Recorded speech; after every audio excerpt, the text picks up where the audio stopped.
10 turnovers the first half, many of them self-imposed against a team that they're averaging 11 turnovers a game for their opponent. We had 10 in the first half, so that was very important, because some of the times when we got shots, we got second shots. And even a bad shot is a good shot when you're looking at the alternative. So we did a better job.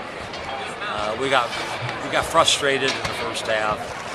I think we got frustrated with ourselves, with the officials, with the turnovers, and you can't do that. You can't play that way.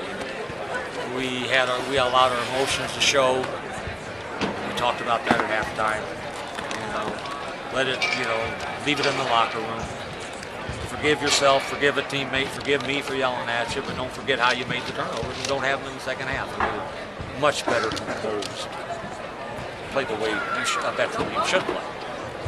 Is it hard for you, or harder for you at altitude to have those runs and keep the full court pressure? I noticed the subs were a lot quicker.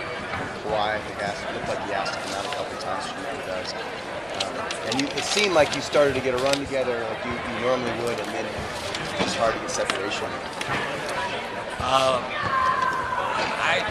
I'm going to treat it as a positive. Kawhi asked 3 times tonight to come out. He never asked to come out because he could hardly breathe. But I'd rather have it that way than try to play through it and play sloppy at the defensive end. So I think runs will be harder in the conference than they were in non-conference. But we had a couple of spurts where we created some separation. One, they came right back on us. And I think that was somewhat created by offensive rebound. We couldn't keep Josh Watkins out of the paint. And he created a lot of misery for us, both directly by 24 points and indirectly when he'd drive in there and throw it up, and the helper's man would tip it in.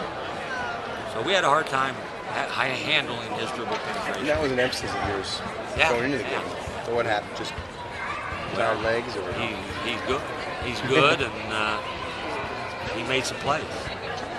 We got to do a better job, but he's a good player. He's done that against everybody. Do you feel like your offense was more patient in that second half too? Aggressive, but still patient? I think so, yeah. I think that's good. Well put.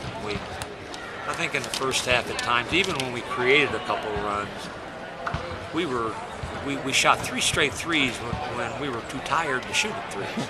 Made one of them, but it allowed them to kind of run right down on us, and I do believe that was a factor.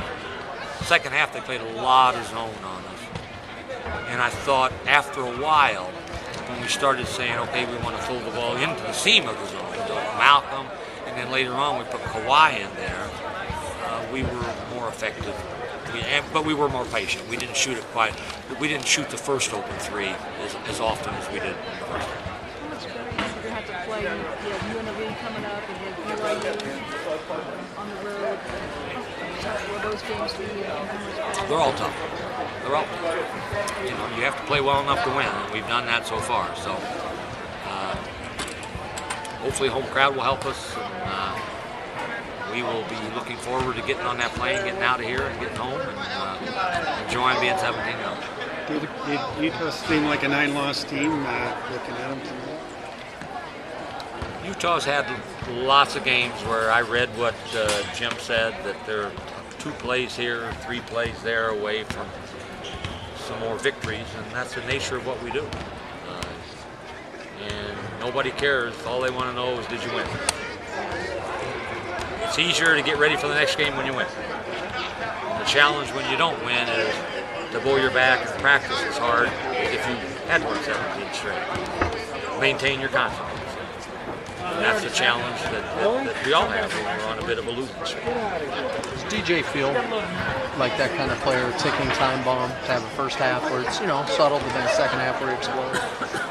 I have said this repeatedly, he's our most important player. He's not our best player, but DJ Gay is our most important player, and he personifies playing flat line, not getting too high, not getting too low when you miss 3 in a row, not worrying when you make a mistake, not living on that last play, but dealing with the next play. I love him to death. That's why he's the captain of our team. That's why, in my opinion, he's the most important player.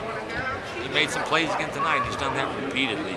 You need a basket, you need a play, and all of a sudden he just makes it. He did that several times tonight. Thank you.